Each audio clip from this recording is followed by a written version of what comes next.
পথভ্রষ্ট হচ্ছে, আবার ফ্যামিলিকেও পথভ্রষ্ট করে দিচ্ছে। বাবাজি মুসলমান, একটা মাস্টার ছিল, এমন বড় মাস্টার, বড় হাই স্কুলের মাস্টার। সেই মাস্টার একজন সুন্নি ব্যক্তি ছিলেন। এই ব্যক্তি যখন কি করত, সকালবেলাতে বাড়ি থেকে বাইরে হতো, স্কুলে যেত। স্কুলে যাওয়ার পরে এই করতে করতে যে ওনার যে ক্লাসমেট ছিলেন, স্কুলের টিচার কোন ছিলেন, সবাই কিন্তু একের পর এক আহলে হাদিস হয়ে যাচ্ছে। শুধু বাংলা চটি কিতাব পড়ার কারণে বাংলা পড়ে কোনোদিন শরীয়ত বোঝা যায় না, বাংলা পড়ে কোনোদিন ভালোভাবে শরীয়ত আপনি বুঝতে পারবেন না।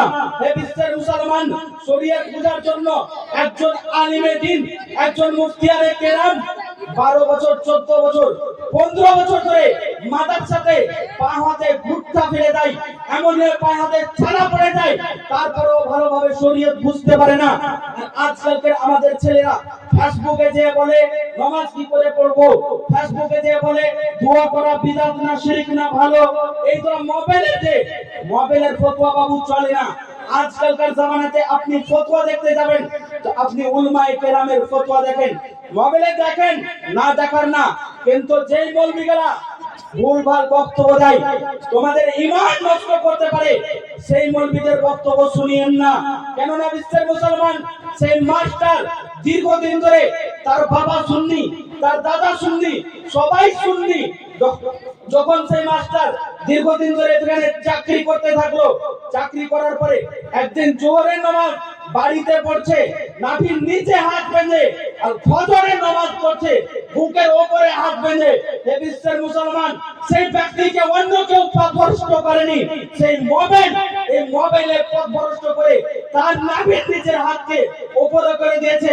ব্রাদার ইসলাম বলতে চাই, মোবাইলের ইস্তেমাল করে ভালোর জন্য মোবাইলের ইস্তেমাল করেন ছেলে মেয়েকে। আজকালকার জামানাতে বাবা দেখেন, একটা গেম বাইরে হয়েছে, যে গেমটার নাম হচ্ছে ফ্রি ফায়ার না কি বলে, আর একটার নাম আবার কি বলে পাবজি। একজন বুড়া মানুষ ফজরের নামাজ পড়ে, তাহাজ্জুদের নামাজ পড়ে, 5 ওয়াক্তের নামাজ পড়ে, নামাজি মানুষ, বাড়ি থেকে রাত্রে 12টার পরে ঘুম ভেঙেছে, তাহাজ্জুদের নামাজ পড়ার জন্য বাইরে হয়েছে। কোনাতে এক শয়তান ঢুকে মোবাইলে মার মার মার মারে ধর ধর ধর করছে। যেমনই করেছে ওই মানুষ, কিন্তু বুড়া মানুষ তো মার মার বলেছে, লোটা ফেলে কিন্তু ভাগতে লেগেছে। কি করবে, ডরিয়ে গেছে। তো এমন এমন শয়তান হয়েছে, যেখানে কুকুর বসে রাখতো, কুকুরের জায়গাতে আজকালকে আমাদের ছেলে বসে ওই মার মার আর ধর ধর করছে।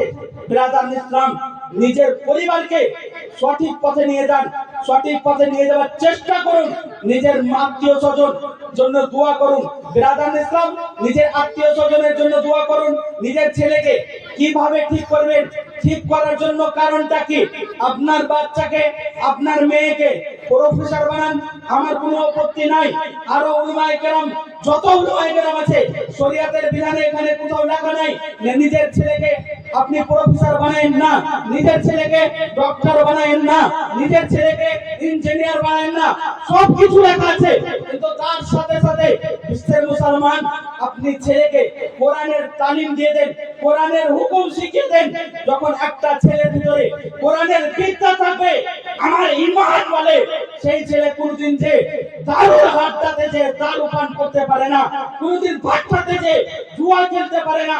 যার ভিতরে কোরআনের বিদ্যা থাকবে, অবশ্যই আল্লাহ তাবারক ওয়া তাআলার কালাম হবে, দ্বীনকেও বুঝতে পারবে, দুনিয়াকেও বুঝতে পারবে। সুবহানাল্লাহ। ব্রাদার ইসলাম, তাহলে আমরা কে নিজের ছেলেকে যে বানানোর ইচ্ছা বানান, ডক্টর বানান, প্রফেসর বানান, ইঞ্জিনিয়ার বানান, যেই কিছু বানাবে বানান, যে আপনার দিলে চাই সেই বানান, কিন্তু তার সাথে সাথে কোরআনের শিক্ষা দেন, দ্বীনে ইসলামের কিছু শিক্ষা দেন। সেই ছেলে একটা যদি বাড়িতে আলিম থাকে, 5 জন ভাইয়ের ভিতরে যদি একজন আলিম থাকে, কি 3 জন ভাইয়ের ভিতরে যদি একজন আলিম থাকে, 2 জন যদি মূর্খ থাকে, সেই আলিমের বরাবর কোনোদিন 2 ভাই হতে পারে না।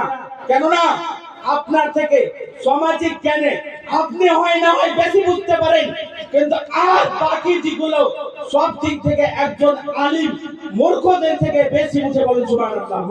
এটা হচ্ছে আলিমের মাকান।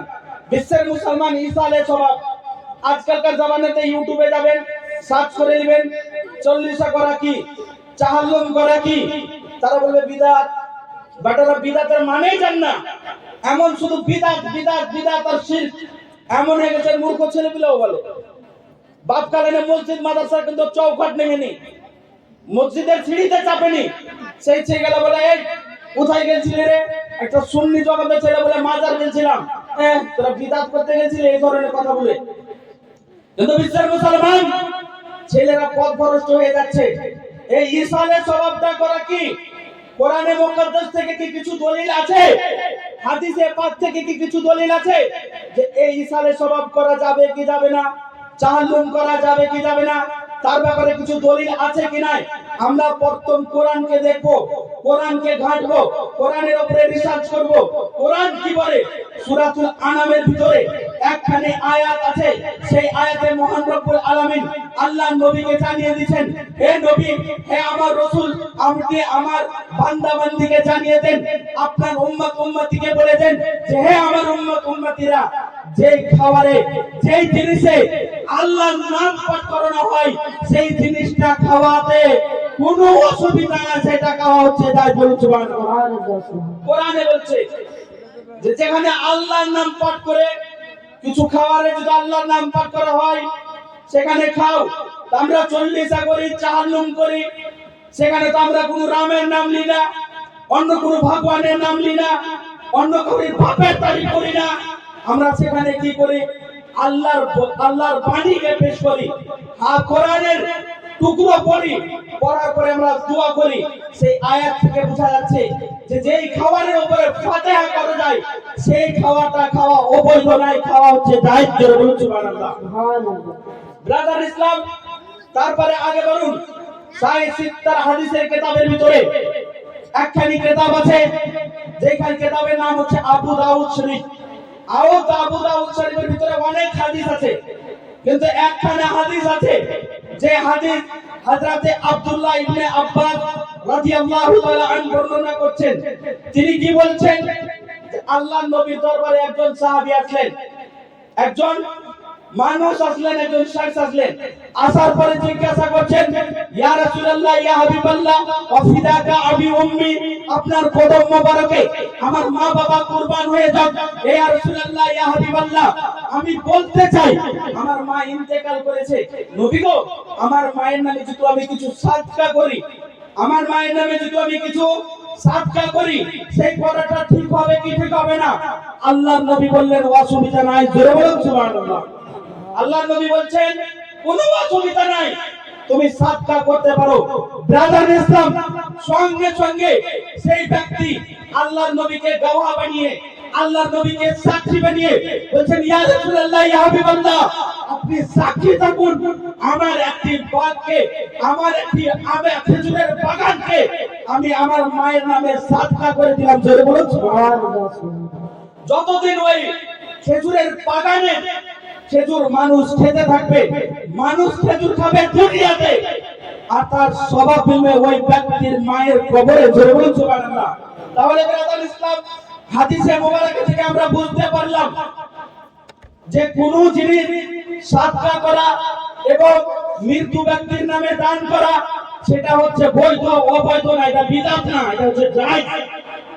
আজকালকার জামানাতে কোনো মায়ের লাল নাই যে আহলে সুন্নাত ওয়াল জামাতের উলামায়ে কেরাম এবং আহলে সুন্নাত ওয়াল জামাতের মান্যকারীরা যেইগুলি কাজ করে সেইগুলিকে ব্রাদার ইসলাম অবৈধ দেখাবে, শিরক বিদআত দেখাবে।